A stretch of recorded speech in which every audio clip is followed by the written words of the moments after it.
गुरु प्यारी साध संगत जी, आप सभी को प्यार भरी राधा स्वामी जी। संगत जी, क्या आप दिन रात पूजा पाठ करते हैं, लेकिन फिर भी घर में पैसा नहीं टिकता? बीमारियां घर से जाने का नाम नहीं ले रही हैं और हर तरफ से निराशाएं हाथ लग रही हैं। जरा रुकिए, एक बार अपने घर के मंदिर की तरफ देखिए। कहीं आपने भी अनजाने में भगवान के पास वह विनाशकारी शंख तो नहीं रख दिया है, जो आपकी पीढ़ियों तक को कंगाल कर सकता है? जी हाँ, आपने बिल्कुल सही सुना। हम सब सोचते हैं कि मंदिर में शंख रखना बहुत शुभ होता है, लेकिन क्या आप जानते हैं कि एक गलत शंख आपके पूरे परिवार को बर्बादी की कगार पर लाकर खड़ा कर सकता है? आज हम आपको उन भयंकर गलतियों के बारे में बताने जा रहे हैं जो लोग जाने अनजाने में अपने घर के मंदिर में करते हैं। इसमें से जो तीसरी गलती है वह इतनी आम है कि शायद इस वक्त आपके मंदिर में भी वही हो रहा होगा। यह तीसरी गलती सीधे तौर पर घर में भयंकर दरिद्रता और दुर्भाग्य का कारण बनती है। वह गलती क्या है, यह हम आपको आगे बताएंगे, लेकिन उससे पहले हमें यह समझना होगा कि शंख आखिर इतना शक्तिशाली क्यों है और यह कैसे एक झटके में राजा को रंक बना सकता है। शंख को हिंदू धर्म में बहुत ही पवित्र माना गया है। यह साक्षात माता लक्ष्मी का भाई है, क्योंकि जब देवों और दानवों ने मिलकर समुद्र मंथन किया था तो उसमें से 14 अनमोल रत्न निकले थे। उन्हीं रत्नों में से 8वें स्थान पर शंख प्रकट हुआ था। माता लक्ष्मी भी उसी समुद्र मंथन से प्रकट हुई थीं। इसीलिए कहा जाता है कि जहाँ शंख होता है वहाँ माता लक्ष्मी खींची चली आती हैं। लेकिन यहीं पर लोग सबसे बड़ा धोखा खा जाते हैं। हर शंख शुभ नहीं होता।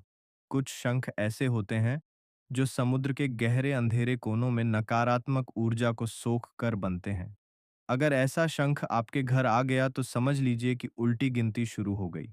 चलिए सबसे पहले बात करते हैं उस रहस्य के बारे में जो बहुत कम लोग जानते हैं। क्या आपने कभी सोचा है कि भगवान शिव की पूजा में शंख का इस्तेमाल क्यों नहीं किया जाता? शिव जी पर शंख से जल क्यों नहीं चढ़ाया जाता? इसके पीछे एक बहुत ही रहस्यमयी और डरावनी कथा है जो शिव पुराण में मिलती है। प्राचीन काल में शंखचूड़ नाम का एक भयंकर और महापराक्रमी असुर था। शंखचूड़ दंभ का पुत्र था और उसने कठोर तपस्या करके ब्रह्मा जी से अजय होने का वरदान प्राप्त किया था। शंखचूड़ की पत्नी का नाम तुलसी था, जो बहुत ही पतिव्रता स्त्री थी। अपनी पत्नी के सतीत्व और ब्रह्मा जी के वरदान के कारण शंखचूड़ तीनों लोकों में हाहाकार मचा रहा था। उसने देवताओं को स्वर्ग से निकाल दिया और चारों तरफ अपना आतंक फैला दिया। परेशान होकर सभी देवता भगवान शिव की शरण में गए। भगवान शिव ने शंखचूड़ का वध करने का निश्चय किया। एक भयंकर युद्ध हुआ जिसमें भगवान शिव ने अपने त्रिशूल से शंखचूड़ को भस्म कर दिया। शिव पुराण के अनुसार शंखचूड़ की भस्म और हड्डियों से ही शंख की उत्पत्ति हुई। क्योंकि शंखचूड़ भगवान विष्णु का भक्त था, इसीलिए शंख भगवान विष्णु को अत्यंत प्रिय है। लेकिन क्योंकि वह भगवान शिव का शत्रु था और शिव जी ने उसका वध किया था, इसलिए भगवान शिव की पूजा में कभी भी शंख का प्रयोग नहीं होता। अगर आप अनजाने में भी शंख से शिव जी को जल चढ़ाते हैं, तो यह आपके जीवन में भयंकर शिव अपराध को जन्म देता है, जिससे घर में अचानक मौतें और असाध्य रोग प्रवेश कर जाते हैं। अब आते हैं उस पहली गलती पर जो कई घरों में अक्सर देखी जाती है। क्या आपके मंदिर में रखा शंख खंडित है? कई बार शंख को साफ करते समय या उसे बजाते समय उसका कोई कोना हल्का सा चटक जाता है। हम उसे मामूली बात समझकर फिर से भगवान के पास रख देते हैं। यह एक बहुत बड़ा पाप है। वास्तुशास्त्र और तंत्र शास्त्र में स्पष्ट रूप से लिखा है कि कोई भी खंडित वस्तु विशेष रूप से शंख घर में एक ब्लैक होल की तरह काम करता है। वह आपके घर की सारी सकारात्मक ऊर्जा, सारी बरकत और माता लक्ष्मी की कृपा को सोख लेता है। एक चटका हुआ शंख घर के सदस्यों के बीच दरार पैदा करता है। भाई भाई के दुश्मन बन जाते हैं और पति पत्नी के बीच बिना बात के क्लेश रहने लगता है। अगर आपके घर में ऐसा शंख पड़ा है तो उसे आज ही बहते हुए जल में प्रवाहित कर दें। लेकिन बात सिर्फ खंडित शंख की नहीं है। एक और गलती है जो संगत जी लोग करते हैं और वह है शंख की गलत पहचान। बाजार में आजकल कई तरह के नकली और गलत दिशा वाले शंख मिलते हैं। शंख मुख्य रूप से दो प्रकार के होते हैं, वामावर्ती और दक्षिणावर्ती। वामावर्ती शंख वह होता है जिसे बजाया जाता है, जिसे हम पूजा में ध्वनि उत्पन्न करने के लिए इस्तेमाल करते हैं। और दक्षिणावर्ती शंख वह होता है जिसे सिर्फ पूजा के लिए रखा जाता है, इसे बजाया नहीं जाता। दक्षिणावर्ती शंख बहुत ही दुर्लभ और चमत्कारी होता है। इसे माता लक्ष्मी का साक्षात स्वरूप माना जाता है। लोग गलती क्या करते हैं?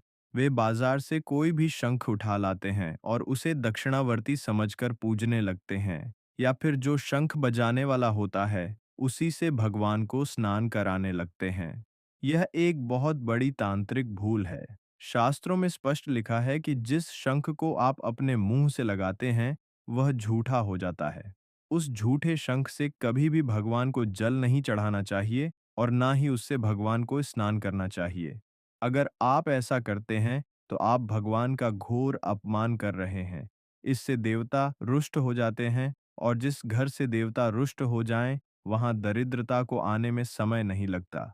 बजाने वाला शंख अलग होना चाहिए और पूजा में अभिषेक करने वाला शंख बिल्कुल अलग होना चाहिए। दोनों को एक साथ मिलाना विनाश को निमंत्रण देना है। और अब हम उस तीसरी और सबसे भयंकर गलती की तरफ बढ़ रहे हैं, जिसका जिक्र हमने शुरुआत में किया था।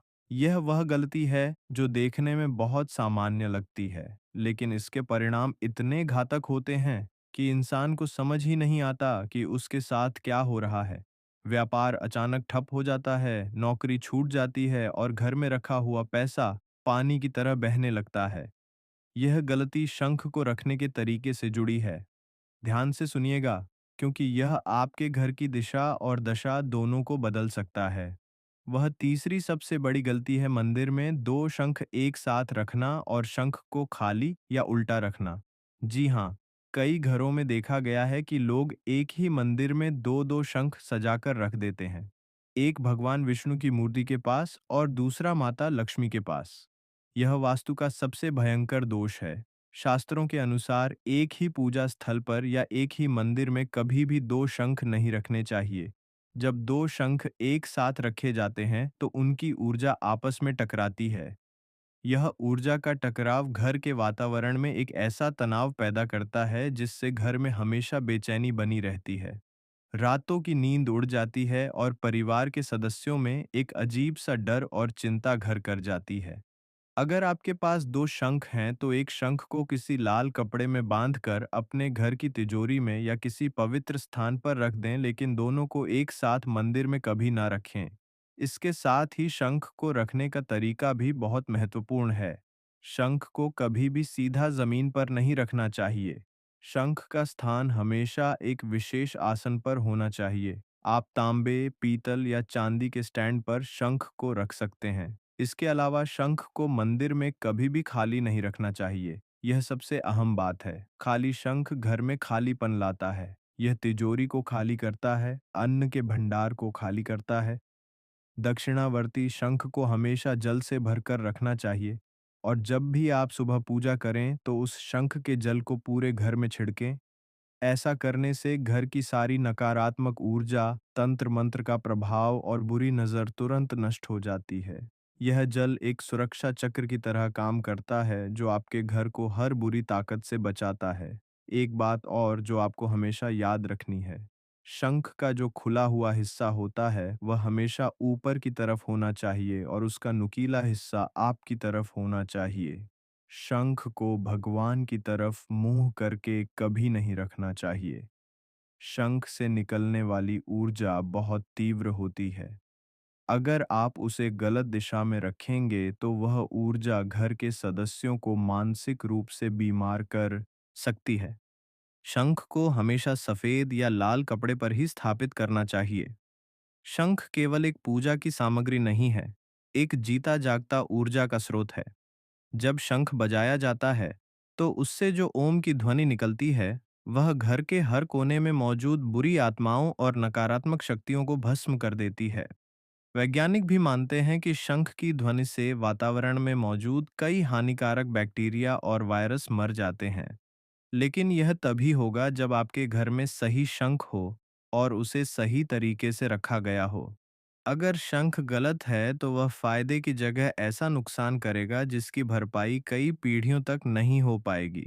जरा सोचिए, आप कितनी मेहनत से पैसा कमाते हैं। आप अपने परिवार के लिए दिन रात एक करते हैं। लेकिन अगर आपके घर के मंदिर में ही वास्तु दोष मौजूद हैं तो आपकी सारी मेहनत मिट्टी में मिल जाएगी। अक्सर हम देखते हैं कि कुछ लोग बहुत कम मेहनत करते हैं, फिर भी उनके पास सब कुछ होता है, और कुछ लोग दिन रात पसीना बहाते हैं, फिर भी दाने दाने को मोहताज रहते हैं। इसका कारण यही छोटी छोटी बातें हैं जिन्हें हम अक्सर नज़रअंदाज कर देते हैं। देवी देवता हमारे भाव देखते हैं, यह सच है, लेकिन नियमों का पालन करना भी उतना ही जरूरी है। जब आप ब्रह्मांड के नियमों के खिलाफ जाकर कोई काम करते हैं तो ब्रह्मांड की ऊर्जा आपके खिलाफ काम करने लगती है। इसीलिए आज ही अपने घर के मंदिर की जांच करें। देखें कि कहीं आपने भी तो जाने अनजाने में ये गलतियां नहीं की हैं। क्या आपका शंख सही अवस्था में है? क्या आपने उसे जल से भरकर रखा है? क्या आपने उसे सही आसन पर स्थापित किया है? अगर नहीं तो तुरंत इन गलतियों को सुधारें। शंख को गंगाजल से धोकर उसे पवित्र करें, उसे तिलक लगाएं और सच्चे मन से भगवान विष्णु और माता लक्ष्मी का ध्यान करें। आप देखेंगे कि कैसे कुछ ही दिनों में आपके घर का माहौल बदलने लगेगा। जो पैसा रुकता नहीं था वह टिकने लगेगा। जो बीमारियां परेशान कर रही थीं वह धीरे धीरे दूर होने लगेंगी। घर में एक नई सकारात्मक ऊर्जा का संचार होगा और आपके रुके हुए काम अपने आप बनने लगेंगे। अध्यात्म का मार्ग बहुत सीधा है, लेकिन इसमें भटकाव भी बहुत है। सही ज्ञान ही हमें सही रास्ते पर ले जा सकता है। शंख की महिमा अनंत है। यह न केवल धन और वैभव का प्रतीक है, बल्कि यह हमारे मन को शांति भी प्रदान करता है। जब आप शंख की ध्वनि सुनते हैं तो आपके भीतर के सारे विचार शांत हो जाते हैं और आप सीधा ईश्वर से जुड़ जाते हैं। लेकिन इस चमत्कार को महसूस करने के लिए आपको शंख के नियमों का सम्मान करना होगा। एक बात हमेशा याद रखें, भगवान की पूजा में कभी भी जल्दबाजी न करें। हर एक चीज, हर एक नियम का अपना महत्व है। क्या आप जानते हैं कि अगर आप शाम के समय गोधूलि बेला में शंख बजाते हैं तो उसका क्या प्रभाव होता है? बहुत से संगत जी इस बात से अनजान हैं कि शाम की आरती के समय शंख बजाना कितना चमत्कारी हो सकता है।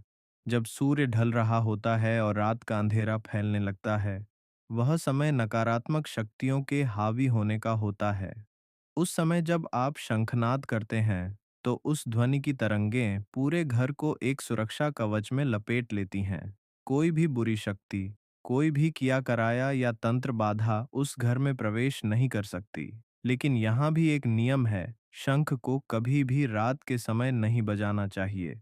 सूर्यास्त के बाद शंख बजाना शास्त्रों में वर्जित माना गया है, क्योंकि उस समय देवता विश्राम में होते हैं। अगर आप बेमौसम या गलत समय पर शंख बजाते हैं तो आपको देवताओं के क्रोध का सामना करना पड़ सकता है। तो अब आप समझ गए होंगे कि शंख कोई साधारण वस्तु नहीं है। यह एक बहुत ही शक्तिशाली और रहस्यमय यंत्र है जो अगर सही तरीके से इस्तेमाल किया जाए तो आपको रंक से राजा बना सकता है, और अगर गलत तरीके से रखा जाए तो राजा को भिखारी बनने में भी समय नहीं लगता। यह जानकारी सिर्फ आपके लिए नहीं है, बल्कि आपके पूरे परिवार की भलाई के लिए है। अपने घर के वातावरण को शुद्ध रखें, मंदिर को साफ रखें और यह सुनिश्चित करें कि आप जिस भगवान की पूजा कर रहे हैं, आप उनके नियमों का भी पालन कर रहे हैं। क्या आपके घर में भी शंख से जुड़ी कोई ऐसी घटना हुई है जो आपको समझ नहीं आई?